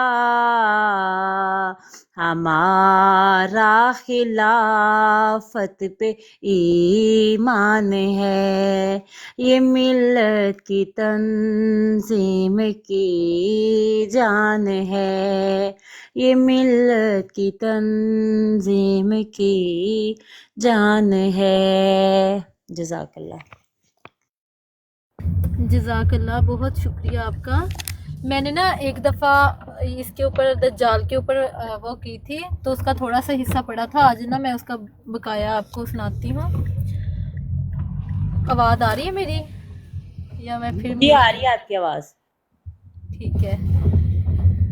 اچھا، علامات دجال. بخاری کتاب الانبیاء باب الذکر فی الکتاب مریم میں ہے کہ دجال دائیں آنکھ سے کانا ہوگا. پھر فرمایا اس کی بائیں آنکھ بہت چمکتی ہوئی ہوگی گویا کہ وہ ایک موتی ہے. یہ کنز الامال ہے، جلد 14 باب فی خروج الدجال. اس سے مراد یہ ہے کہ اس کی بائیں آنکھ یعنی دنیا کی آنکھ بہت تیز ہوگی اور دنیاوی معاملات میں بڑی گہری نظر رکھے گا، لیکن دائیں آنکھ سے اندھا یعنی دین سے بے بہرا ہوگا. اس کی دونوں آنکھوں کے درمیان کاف اور رے لکھا ہوگا، جس سے پڑھا ہوا اور ان پڑھ دونوں پڑھ سکیں گے. صحیح بخاری کتاب الفتن باب الذکر دجال، یعنی اس کا کفر ظاہر و باہر ہوگا. پھر نبی اکرم صلی اللہ علیہ وسلم نے دجال کو ظاہری حلیے کے لحاظ سے ایک تنومند نوجوان، چوڑے سینے والا، سفید رنگ روشن پیشانی والا دیکھا. مصنف ابن ابی شیبہ جلد 15 کتاب الفتن. مغربی اقوام کے یہی خد و خال ہیں جن کے نمائندے کے طور پر آپ کو ایک شخص دکھایا گیا. مسلم کتاب الفتن باب فی بقیہ قصۃ الدجال میں ہے کہ اصفہان کے 70,000 یہودی دجال کے ساتھ ہوں گے. آج یہودی مسیحی اقوام کی بھرپور مدد کر رہے ہیں. فرمایا دجال روٹیوں کا پہاڑ اور پانی کی نہر ساتھ لے کر چلے گا اور بڑی تیزی سے دنیا میں پھیلے گا اور ہر طرف فتنہ، فساد اور تباہی پھیلائے گا، اور جسے چاہے گا قتل کرے گا اور جسے چاہے گا زندہ کرے گا. اس کے حکم پر بارش بھی برسے گی اور زمین کھیتی اگائے گی اور اپنے خزانے نکال باہر کرے گی. مسلم کتاب الفتن. اس حدیث کے ظاہری و معنی کی روح سے دجال کو خدا یا خدائی طاقتیں رکھنے والی ہستی یہ ماننا پڑتا ہے. مجھے نا صرف ایک سیکنڈ دیں.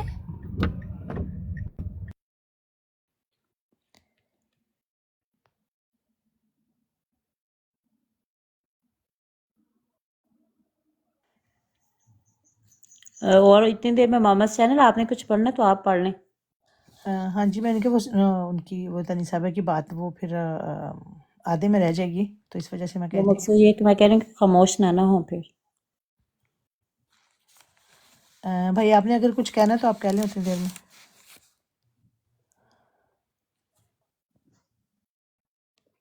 کیونکہ شاید ان کا نہیں آ گئی ہیں.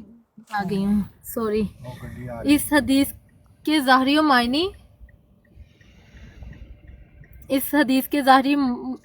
معنیوں کی روح سے دجال کو خدا یا خدائی طاقتیں رکھنے والی ہستی ماننا پڑتا ہے، جو اسلام کی بنیادی عقیدہ توحید کے خلاف ہے. پس اس حدیث کا یہ مطلب لیے بغیر چارہ نہیں کہ دجال اپنی خصوصیات اور کارگزاریوں سے خدا کے کاموں پر ہاتھ ڈالے گا اور کوشش کرے گا کہ بارش برسانا، بارش بند کرنا، پانی بکثرت پیدا کرنا اور خشک کرنا، تمام نظام طبعی پر اس سے تصرف حاصل ہو جائے.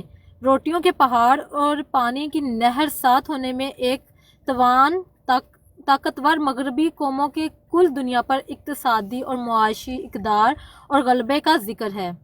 دوسری طرف اس کی ایجاد کردہ سواریوں، ریل گاڑی، ہوائی جہاز، بحری جہاز کی طرف اشارہ ہے، جن میں دوران سفر خوراک وغیرہ کے جملہ سامان مہیا ہوتے ہیں. جزاک اللہ. پھر میں باقی بعد میں پڑھوں گی. چلیں ٹھیک ہے. پھر میں وہ جو ہے سیرت حضرت مسیح موعود علیہ السلام کا وہ جو اگلا سبجیکٹ ہے میں وہ پڑھ لیتی ہوں نا. محمد چینل مجھے صرف یہ بیونس سے بات کرنے دیں. ٹھیک ہے. اگر ہاں جی. السلام علیکم ورحمۃ اللہ. جی وعلیکم السلام. جی آپ نے کچھ پڑھنا ہے؟ نہیں سوری، میں نا جاب سے ابھی بس گھر پہنچی ہوں، اچھا کوئی بات تو میں سونے لگی تھی کیونکہ ابھی میں نے نائٹ شفٹ کی تھی تو اس لیے. کوئی بات نہیں. جزاک اللہ. جی محمد چینل آپ پھر آگے جاری رکھیں.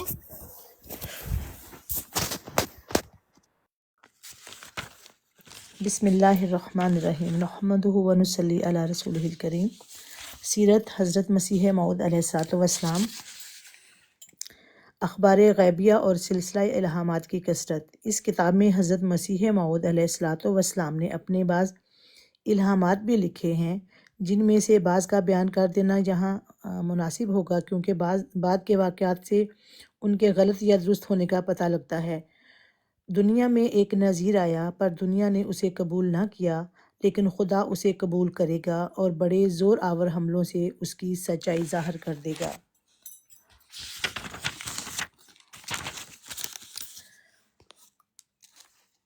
یاتیک من کل فج عمیق و یاتون من کل فج عمیق، بادشاہ تیرے کپڑوں سے برکت ڈھونڈیں گے۔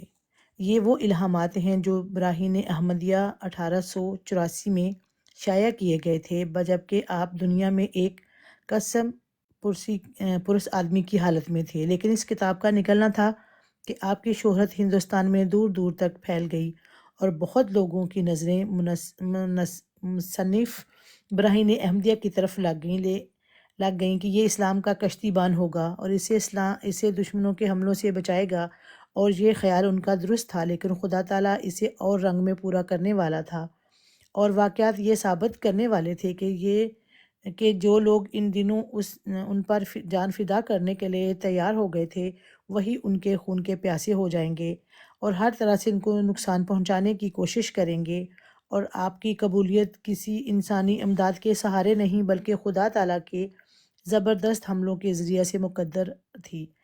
آپ کے بھائی صاحب کی وفات۔ 1884 میں آپ کے بھائی صاحب بھی فوت ہو گئے۔ چونکہ وہ لاوالد تھے، اس لیے ان کے وارث بھی آپ ہی تھے۔ وہ میرے خیال تھوڑی سی وہ مسٹیک ہے، وہ بے اولاد وہ میرے خیال لکھا ہوا ہے، تو اس وجہ سے وہ تھوڑا سا مٹایا ہوا ہے، پرانی کتاب ہے نا۔ چونکہ وہ بے اولاد تھے اس لیے ان کے وارث بھی آپ ہی تھے، لیکن اس وقت بھی آپ نے ان کی بیوہ کی دلدہی کے لیے جائیداد پر قبضہ نہ کیا اور ان کی درخواست پر نصف حصہ تو مرزا سلطان احمد کے نام پہ لکھ دیا، جنہیں آپ کی بھاوج نے رسمی طور پر متنبع قرار دیا۔ آپ نے تبنیت کے سوال پر یہ صاف لکھ دیا کہ اسلام میں جائز نہیں، لیکن مرزا غلام قادر مرحوم کی بیوہ کی دلدہی اور خبر گیری کے لیے اپنی جائیداد کا نصف حصہ بخوشی خاطر دے دیا، اور باقی نصف پر بھی خود قبضہ نہ کیا بلکہ مدت تک آپ کے رشتہ داروں ہی کے قبضہ رہا۔ دوسری شادی اور خلق خدا کا رجوع، اعلان دعویٰ حقہ۔ بھائی صاحب کی وفات کے 1.5 سال بعد آپ نے الہام الہی کے ماتحت دوسری شادی دہلی میں کی۔ چونکہ براہین احمدیہ شائع ہو چکی تھی، اب کوئی شخص آپ کو دیکھنے کے لیے آنے لگا تھا، اور قادیان جو دنیا سے بالکل ایک کنارہ پر ہے، مہینہ 2 مہینے کے بعد کسی نہ کسی مہمان کی قیامگاہ بن جاتی تھی، اور چونکہ لوگ براہین احمدیہ سے واقف ہوتے جاتے تھے اور آپ کی شہرت بڑھتی جاتی تھی، اور یہ براہین احمدیہ ہی تھی جسے پڑھ کر وہ عظیم الشان انسان جس کی لیاقت اور علمیت کے دشمن قائل تھے، جس حلقہ میں وہ بیٹھتا تھا، خواہ یورپینیوں کا ہو یا دیسیوں کا، اپنی لیاقت کا سکہ ان سے منواتا تھا۔ آپ کا عاشق و شیدا ہو گیا، اور باوجود خود ہزاروں کا معشوق ہونے کے آپ کا عاشق ہونا اس نے اپنا فرض سمجھا۔ میری مراد استاذ مکرم حضرت مولانا مولوی نور الدین صاحب سے ہے، جو براہین احمدیہ کی اشاعت کے وقت جموں میں مہاراجہ صاحب کے خاص طبیب تھے۔ انہوں نے وہاں ہی براہین احمدیہ پڑھی اور ایسے فریفتہ ہوئے کہ تا دم مرگ حضرت صاحب کا دامن نہ چھوڑا۔ سلسلہ بیعت کا آغاز اور پہلی بیعت۔